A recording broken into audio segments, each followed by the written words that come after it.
जगन्नाथ। आज आम आलोचना करवा हम 10वीं श्रेणी राजनीति विज्ञान निर्वाचन प्रक्रियार विभिन्न पर्याय गुड़िक आगु केमी निर्वाचन होता से विषय आलोचना करथिला एवं किभली भाव में समस्त निर्वाचित होते केमती अंशग्रहण करुले से विषय आम आलोचना करथिला। एबे आम आलोचना करवा निर्वाचन प्रक्रियार विभिन्न पर्याय गुड़िक देख जेहेतु आम भारत वर्ष गोटे गणतांत्रिक राष्ट्र से भारत वर्ष निर्वाचन प्रक्रिया विभिन्न पर्यायभुक्त प्रथम देख निर्वाचन मंडल सीमा निर्धारण करा निर्वाचन मंडली केमती के समय कले ठीक हे एवं केमिति कले ठीक हे से विषय सीमा निर्णय करा जाय। देख लोकसभार 543 स्थान पर निर्वाचन करा उद्देश्य समग्र देश रु 543 गोटे एक सदस्य विशिष्ट निर्वाचन मंडल विभक्त करा बुझेला 543 स्थान अच्छी तेणुक प्रत्येक देश रु 543 गोटे एक गोटे गोटे लेखा सदस्य निर्वाचन मंडल विभक्त करा जाए। मुख्यतः जनसंख्या उपर आधारित होता है। जनसंख्या को वृद्धि आधार करी निर्वाचन मंडल सीमा पुनः निर्धारित होता है। प्रायतः प्रत्येक जनगणना पर यही कार्य निर्वाचन मंडली समय निर्धारण आयोग द्वारा स्थिर करा जाए। जहाँ जनसंख्या अनुसार राज्य मानक निर्दिष्ट संख्यक विधानसभा लोकसभार आसन स्थिर करा सहित लोकसभा निर्वाचन पर उद्दिष्ट गोटे निर्वाचन मंडली एकाधिक राज्य विधानसभा निर्वाचित मंडली को नहीं गठित है। ओडिशा रे 147 विधानसभा निर्वाचन मंडली गुड़िक मध्य 21 गोटी लोकसभा निर्वाचन मंडली अंतर्भुक्त। यार अनुपात 7:1 जहाँकि लोकसभा और राज्यसभा विधानसभा प्रत्येक निर्वाचन मंडल जनसंख्या प्रायतः सामान ही थाए। देख ओडिशा रे 21 गोटी लोकसभा मंडली रही कौन ओडिशा रे 21टा लोकसभा मंडली रही आस्का बालेश्वर बरगढ़ ब्रह्मपुर भद्रक भुवनेश्वर बलांगीर कटक ढेंकानाल जगतसिंहपुर जाजपुर कलाहांडी कंधमाल केन्द्रापड़ा केन्दुझर कोरापुट मयूरभंज नवरंगपुर पुरी संबलपुर सुंदरगढ़ एभली भाव में 21टा रहा। एवं जिला वारी ओडिशा रे 147 गोटी विधानसभा मंडली नाम मध्य रहा जिला अनुसार 147 गोटी विधान मंडली रहा। बरगढ़ गोटे जिला बरगढ़ आम जानी बरगढ़ गोटे जिला विधानसभा मंडली नाम एवं क्रमिक संख्या पद्मपुर गोटे बीजेपी 2टा बरगढ़ 3टा अताबिरा 4टा तापरे कौन भटली हिंदी झारसुगुड़ा ब्रजराजनगर झारसुगुड़ा ब्रजनगर 6टा झारसुगुड़ा 7टा संबलपुर रे अच्छी सुंदरगढ़ रे अच्छी तलसरा 8टा सुंदरगढ़ 9 ता सहित वीरमित्रपुर 10 रघुनाथ मल्ली 11टा आसन अच्छी राउरकेला रे 12टा एभली भाव में संबलपुर रे कोचिंडा 15 रेंगाली 16 संबलपुर 17 रेढ़ाकुल 18 एभली भाव में रही आसन विधानसभा आसन गुड़िक रही आमको मन रखा पड़ो गोटे गोटे कि जमी मन जी अंचल मन रखीदे भल ता सहित जदि अधिका जानवा कहले सबकि मन रखा पड़ो। 2 नंबर है मतदाता पूर्णांग नाम तालिका जेन माने मतदाता जेन माने मत देवे से तालिका प्रस्तुत करा जाए है। निर्वाचन प्रक्रियार आउ एक पर्याय होची मतदाता पूर्णांग नाम तालिका बा भोटर तालिका प्रस्तुति। जदि भोट परिचय तैयारी ना हो से केंद्र मतदान दे पारिबो नहीं तेणु करिके से कौन 18 वर्ष ऊर्ध्व वयस्क प्रत्येक योग्य साबालक 18 वर्ष हो गले साबालक हो जाओ तो से साबालक मानक मतदाता नाम और विवरणी उल्लेख करा जाय थाए। यह मुख्यतः निर्वाचन होगा पूर्व संशोधित करा जाए। एथिरे नूतन नाम जोड़ा जाए और मृत मतदाता नाम तालिका काटी दि जाए। यही तालिका जो मानक नाम लिखा जाए से माने ही केवल निर्वाचन समय रे मतदान करिथांती।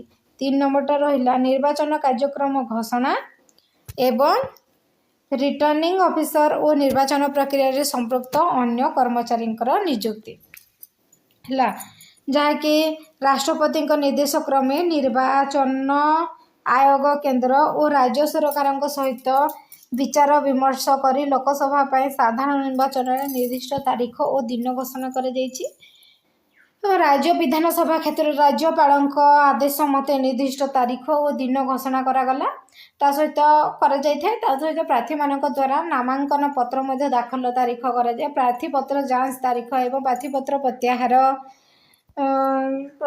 कराए और मतदान तारीख निर्वाचन आयोग घोषणा कराए प्रत्येक निर्वाचन मंडली जड़े रिटर्निंग ऑफिसर और 3 जन निरपेक्ष परिदर्शक निर्वाचन आयोग नियुक्ति करथांती निर्वाचन परिचालना पाई प्रिजाइडिंग ऑफिसर और पोलिंग ऑफिसर मान को नियुक्ति कराए जिलापाल को कौन कहला जिलापाल को से जिले में लोकसभा निर्वाचन मंडली रिटर्निंग ऑफिसर ता सहित उपजिलापाल को राज्य विधानसभा संपृक्त उपखंड निर्वाचन मंडली रिटर्निंग ऑफिसर भाव निर्वाचन आयोग द्वारा नियुक्ति मिली है निर्वाचन आयोग द्वारा प्रति राज्य में जड़े वरिष्ठ भारतीय प्रशासनिक सेवा अधिकारी मुख्य निर्वाचन अधिकारी भाव में नियुक्ति करागला ता सहित 4 नंबर रहिला प्रार्थी मनोनयन 4 नंबर कौन रहिला प्रार्थी मनोनयन प्रत्येक मतदाता निर्वाचन में प्रार्थी हबार अधिकार रही प्रत्येक मतदाता निर्वाचन में प्रार्थी हबार अधिकार रहिला तांकर सर्वनिम्न बयस सीमा न्यून 25 वर्ष होइथिबा वांछनीय हम जो प्रार्थी बयस के 25 वर्ष होइथिबो ता सहित दलीय प्रार्थी मानक राजनैतिक दल पक्षर दलीय टिकेट मिली है दलीय टिकेट दि जाए टिकेट मिलगला टिकेट मिला जाए ना ना सारा राजनैतिक दल पक्ष टिकेट मिली से प्रार्थी मनोनयन करें यह व्यतीत निर्दलीय तापर स्वाधीन प्रार्थी माने निर्वाचन लड़ी पारे निर्दलीय स्वाधीन प्रार्थी मानक निर्वाचन संकेत निर्वाचन आयोग देते एवं दलीय प्रार्थी निजर दल दलीय चिन्ह द्वारा परिचित होती ठीक 5 नंबर है नामांकन पत्र दाखल 5 नंबर कौन अच्छी नामांकन पत्र दाखल निर्वाचन संबंधी कार्यक्रम तारीख और दिन घोषित है निर्वाचन में प्रतिद्वंदिता करने उच्छुक प्रार्थी माने निर्धारित तारीख मध्य निज निज निर्वाचन मंडल रिटर्निंग ऑफिसर मानक निकटरे पूर्वर से माने पूरण करिथिबा नाम मानकर दाखल करथांती ता सहित प्रति नाम मानकर पत्र प्रत्येक प्रार्थी नाम को न्यून जड़े मतदाता प्रस्ताव करेंगे आउ जड़े जड़े मतदाता समर्थन करेंगे प्रार्थी निजे निजर सम्मति प्रदान पूर्वक ए स्वाक्षर प्रदान करेंगे नामांकन पत्र दाखल पाई एक निर्दिष्ट फॉर्म रही जहाँ निर्वाचन आयोग द्वारा प्रस्तुत कराए प्रायतः जहाँ फल प्रार्थी निजर राजनैतिक दल द्वारा समर्थित होई थांते स्वाधीन प्रार्थी निर्दलीय प्रार्थी माने निर्वाचन में प्रतिद्वंदिता करते प्रत्येक प्रार्थी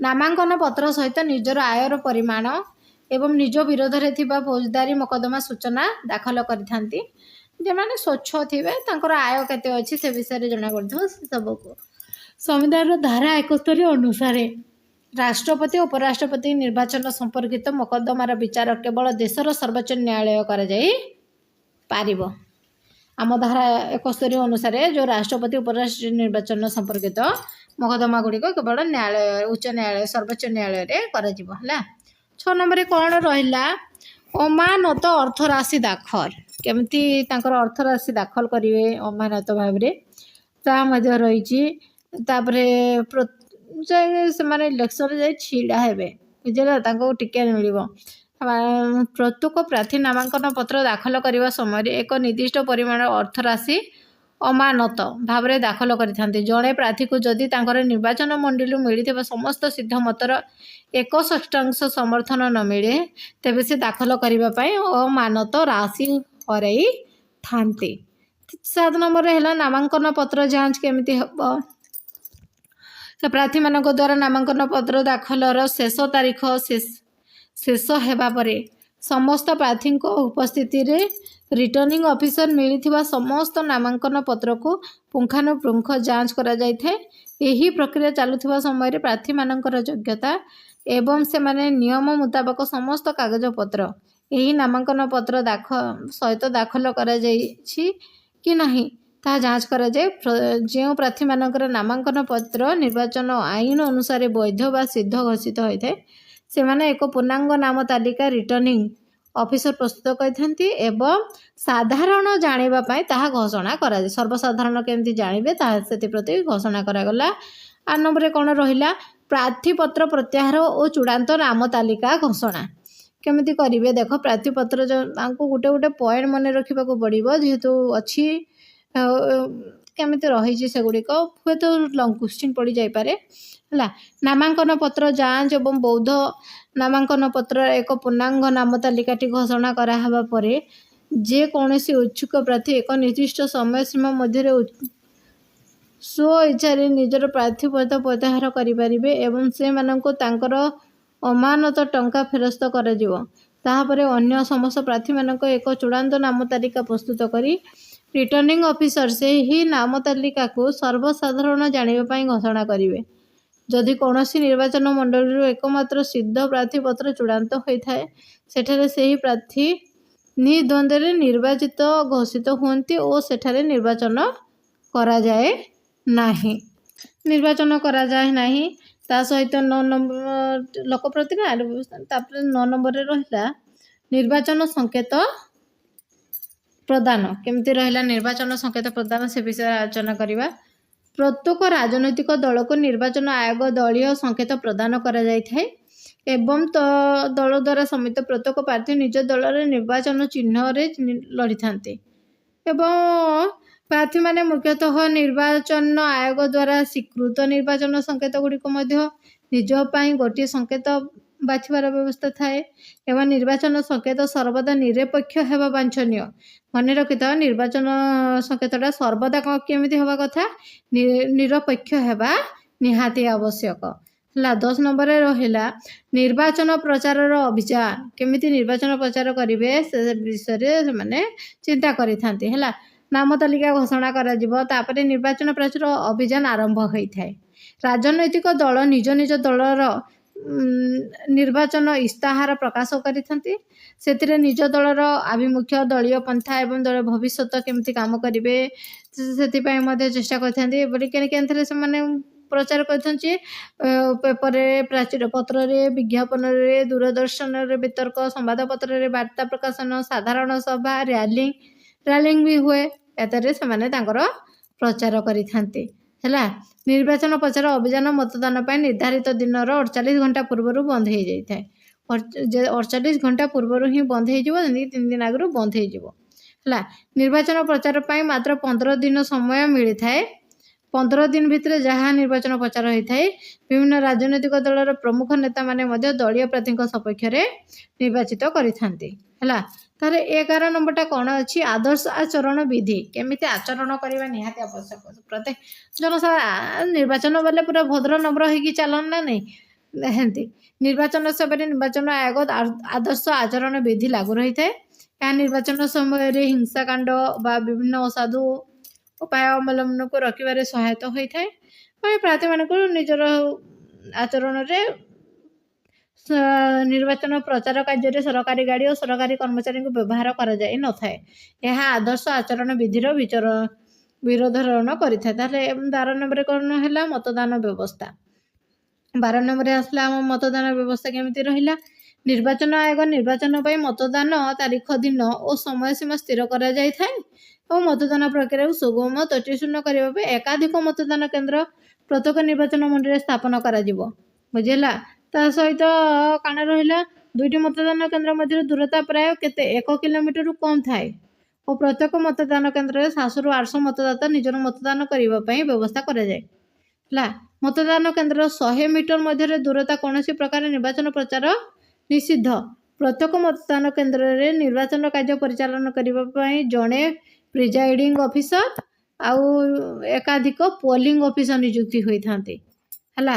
ପ୍ରାକ୍ ସୂଚନା ଦିଆଯାଇଥାଏ। ନିର୍ବାଚନ ଫଟୋ ପରିଚୟ ପତ୍ର ଦ୍ୱାରା ନିଜର ପରିଚୟ ସାବ୍ୟସ୍ତ କଲାବେଳେ ସେମାନଙ୍କୁ ମତଦାନ କରିବା ପାଇଁ କୁହାଯାଇଥାଏ। ଏଭଳି ଭାବରେ ଚାଲେ ଏବଂ ତାଙ୍କମାନଙ୍କୁ ମତ ଗଣତି, ଭୋଟ ଗଣତି କରାଯାଏ।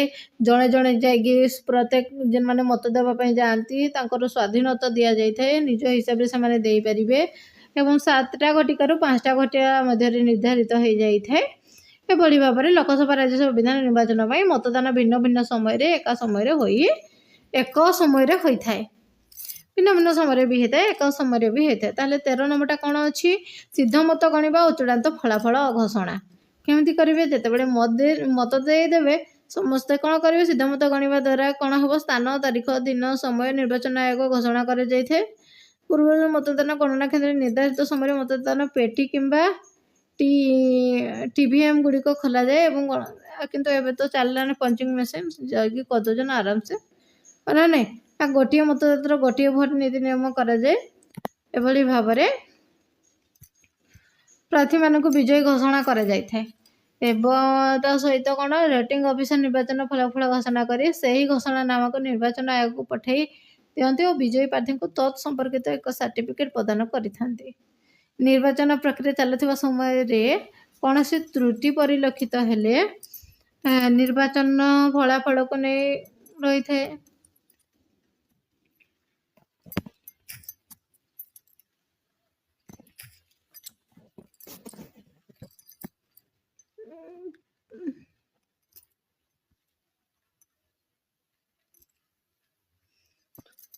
ଏଭଳି ଭାବରେ କ ବିଭାଗରେ ସରିଲା କ ବିଭାଗ ନିର୍ବାଚନ ଆୟୋଗ। ଆମେ ନେକ୍ସଟ କ୍ଲାସ୍ରେ ପଢ଼ିବା ନିର୍ବାଚନର ଆୟୋଗ, କେମିତି ନିର୍ବାଚନର ଆୟୋଗ ହେଲା। ତାପରେ ବିଷୟଟା ସାରିଦେବା। ଭିଡ଼ିଓଟି ଭଲ ଲାଗିଥିଲେ ଲାଇକ୍ କର, ସେୟାର କର, କମେଣ୍ଟ କର। ଜୟ ଜଗନ୍ନାଥ।